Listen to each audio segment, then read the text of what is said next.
جب سعودیہ سے 1.5 سال پہلے واپس آئی تھی تو یہاں رہنے کے لیے گئی اپنے سسرال. وہاں پہ ان کا آپس میں جھگڑا ہوا اور زارا نے کسی جگہ پہ ایک کوئی ایسا بیگ دیکھ لیا پڑا ہوا جس کو کہ بعد میں نکالا گیا تو دیکھا گیا کہ اس کے اندر بہت سارے تعویذ دھاگے اور اسی طرح پتلے بنا کے ان کے اندر سوئیاں وغیرہ پیوست کی گئی تھی، جس پہ شبیر احمد کا کہنا ہے کہ وہ ہمارے نام لکھ کے، یعنی شبیر احمد کا نام لکھ کے، زارا کا نام لکھ کے، تو اس طرح کے پتلے بنا کے وہ کوئی جادو کر کے زارا کے کمرے میں رکھا گیا تھا جب وہ یہاں موجود نہیں تھی، اور جب وہ واپس آتی ہے تو اس نے وہ دیکھ لی تھی چیزیں جس پہ کہ بہت زیادہ جھگڑا ہوا تھا، اور یہ جھگڑے اتنے زیادہ بڑھ چکے تھے کہ قدیر کو پھر بار بار زارا کو سعودیہ بلانا پڑتا تھا، کیونکہ سغرا کسی طور پر بھی زارا کو برداشت بھی نہیں کرتی تھی. اور ایک بڑی اہم چیز اب سامنے آئی ہے کہ زارا جو کھانا بناتی تھی، موسٹلی تو وہ سعودیہ ہوتی تھی، تقریباً اگر اس کی شادی کو 5 سال ہو گئے ہیں قدیر کا کہنا ہے، یعنی کہ اس کی شادی ہوئی تھی 20 نومبر 2019 کو، 10 نومبر 2024 کو اس کو قتل کر دیا گیا. تو قدیر کا کہنا ہے کہ تقریباً اس تمام عرصے میں سے 2.5 سال کے قریب زارا وقفے سے سعودیہ آ کے میرے پاس رہتی رہی ہے. تو 2.5 سال اس کے پاس رہی اور 2.5 سال جو ان کے ساتھ رہی وہ، تو یہ جو بھی کھانا بنتا تھا، کیونکہ زارا کھانا بناتی تھی تو سغرا وہ کھانا نہیں کھاتی تھی کہ زارا نے اس کے اندر کالا جادو یا تعویذ ملا رکھے ہیں. تو سارا دن سغرا کی روٹین یہ ہوتی تھی کہ وہ اپنی بیٹیوں کے پاس، یعنی یاسمین یا صبا کے گھر میں ہوتی تھی، اور یہ باقی بھی اس کے جو نواسے وغیرہ ہیں وہاں پہ اکٹھے ہو جاتے تھے، صبح سے رات تک یہ وہیں رہتے تھے، اور وہ کھانا اپنی بیٹیوں سے لے کے کھاتی تھی. یعنی زارا کے ہاتھ کا وہ کھانا پسند نہیں کرتی تھی، حالانکہ زارا گھر میں کھانا بناتی تھی. اور یہی شکایت زارا نے 2-3 روز پہلے قدیر سے بھی کی اور اپنے والد سے بھی کی تھی کہ بالکل بھی رویہ ان کا میرے ساتھ ٹھیک نہیں ہے. اور وہ یہی تھا کہ جب وہ واپس گئی ہے تو وہ کھانا وغیرہ اس نے وہاں پہ بنایا، تو سغرا اس سے بات تو کیا اس نے کرنی تھی، وہاں جب زارا ہوتی تھی تو اس گھر میں بھی زیادہ نہیں وہ ٹائم گزارتی تھی. یہ تو وہاں کے اہل محلہ بھی بتا چکے ہیں کہ یہ ماں بیٹیاں یاسمین کے گھر میں ساری اکٹھی ہو کے پورا دن گزارتی تھی اور زارا اکیلی گھر میں ہوتی تھی.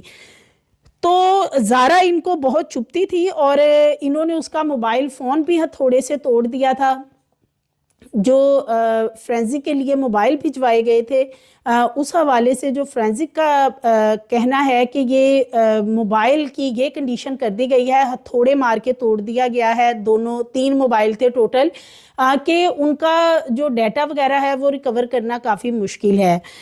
تو اس کے ساتھ ساتھ اس کا شناختی کارڈ بھی انہوں نے جلا دیا ہے، جو شناختی کارڈ نہیں مل رہا اور پاسپورٹ، تو دونوں چیزیں انہوں نے جلا دی ہیں. جہاں اس کی ڈیڈ باڈی وغیرہ جلائی گئی وہاں پہ شناختی کارڈ اور پاسپورٹ بھی جلا دیا. یہ اتنی صفاق اور اتنی درندہ صفت جلاد نما یہ ماں بیٹیاں ہیں، بہت کرمنل مائنڈ کی.